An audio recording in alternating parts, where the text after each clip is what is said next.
నేనేంటంటే ఇప్పుడు ఒకసారి మీరు ఆలోచిస్తే భయం లేకుండా పోయింది, రక్షణ లేకుండా పోయింది, ప్రభుత్వం అనేది లేకుండా పోయింది. మీరు అన్నట్టు కోర్టు కూడా నాటుపడవ పెట్టడం, ఒకటే రావడం, దానికి కంట్రోల్ లేకుండా పోవడం, డెఫినెట్ కొంత మామూలుగా ఇది చేపలు పట్టుకునే దాంట్లో మనుషులు తీసుకుపోవడం, ఇలాంటి చాలా చేశారు.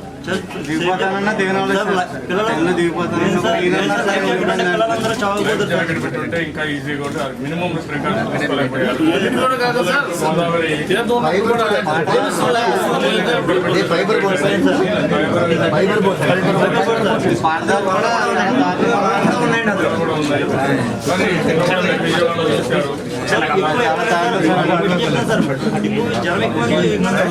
నాన్నగారు ముందు కూర్చున్న తర్వాత ఎక్కువ జనం ఎక్కిన తర్వాత దిగుపోతున్నారు సార్.